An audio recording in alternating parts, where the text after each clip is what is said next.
Toi whātala whātula tātou wa tino ele isi whaopoponga le nei o tala whau mai Sāmoa mo le nei fo i tu la. Wa te ena le whionga o le whongwhitalai i la maota papali ili o te euma se pau. Se tūsina tu ena mai le whionga ia olo o whawhiti wā ai, ma le whionga seu manu wā sa te sili pulwhana. O se lafo le toi whātua tuaina le whongwhitalai whapea i ma le sui whongwhitalai, pe ato e tau a whia le whontanga le pālemene le aforivo i le so. I lea tusi o lo au maia e a whionga i minister, ia vaenga tolu pui tasi, ma le vaenga tolu pui lua le tu la fono tu maua le mota. Wa le tau sisia e la ua le lima taita ina i o le whontanga le pālemene. O se tusin tau au ina le whongwhitalai i le asoana nafi, mai o tani le whionga le whongwhitalai nā te ena, e le o iai ni mafuanga po nyai inga, o se le whātua tuaina o le la ngā luenga, e tu tonu o le tu la fono tu maua le pālemene lua whedo se funmatasi, whāta seima le whāwai o le malo tuto tasi o le malo Sāmoa, a whewesela wono se fulu.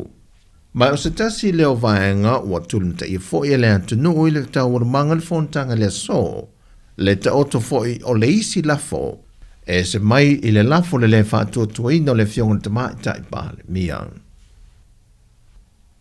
E ui ena o le tolu se fulmaleono pasene o le whaita wā whai o la tō wānga wāe te tau o na pālota, le ua wha amao ni e lunga o le lola pālota le teimile nei, e tusa le male wha se fulmale lua fe se lau ono se fulmale wha, le au whai o tangata Sāmoa Walrest Tala. Ai usau nore komisina o le ofiso whai ngā pālota, tu ia Lolo John Stanley, wa tā pena le ofisa ma le au whai ngā ruenga, mō le ngā ruenga pe a whai o le ale taunu unga, o le a iai se whai unga le pāle mene. E tu se fitu se fulma le lima afe ma le ono se fulma tasi, le au whai o le mamalo le atu nuu wanga vae te tau ona pālota, e le i mai a ona restala. A leo mo le pa fun ka okol mako contingency plan. Ne ke wasi emergency kula i mai. Ya lo il mako fo fanga le o le vang fa ka oko. Le o tape nei ofisa. Ai leo tu wai lava leo na ina e le komisino le whainga pālota, le mamanu le atu no wanta tau maanga vae pālota e na iha nga i ofisa whai pālota i mulinu. E whaatino le lato restala, po le au whainga ruenga fo i wata ape atu i tua, e toi wha ngā solo i lona vaenga lona lua, le restalino le atu no. Ua whase e ane tino maliu e fitu, o lo tā lia su enga po tau tonga whapitoa ale matanga ruenga o leo, e whamao nia e de mafua anga lo lato maali liu, ai se toi fausia le whare maliu i le whare mai unu moto tua, mo le tolu masina. Whaalia e le komisina o matanga ruenga o leo le popo lenga, ma le atunga lunga lo i ele te mile nei.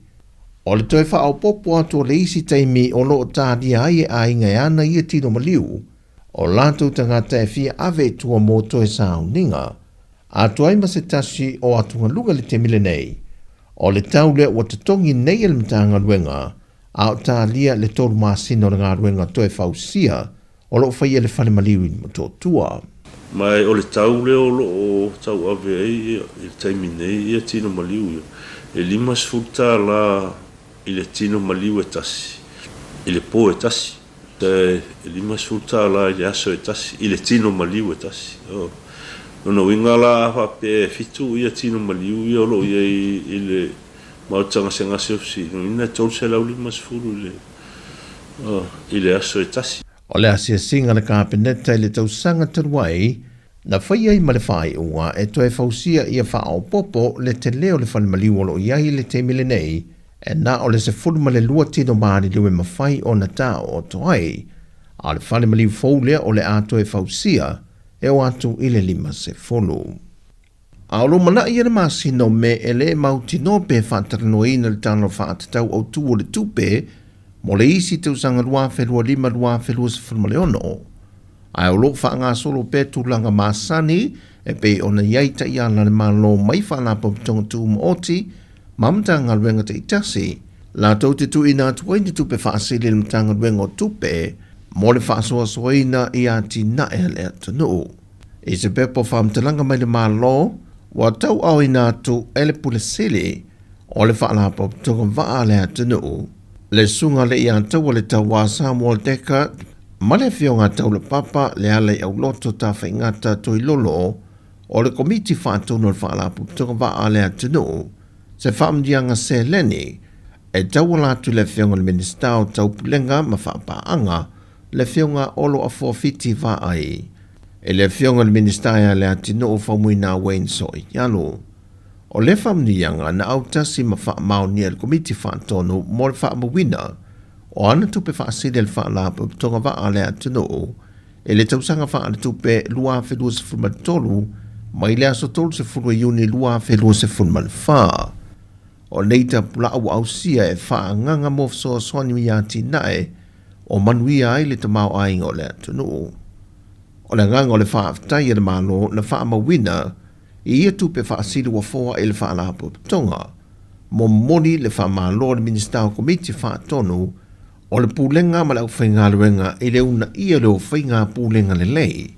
O tau nuu manuia i tau nuunga i le si itia maa walunga o tupe maua ma whaasili a le whaalapo tonga. O tala fawia mai le tātou o tino o manuia tele le nei aso whaasai foia.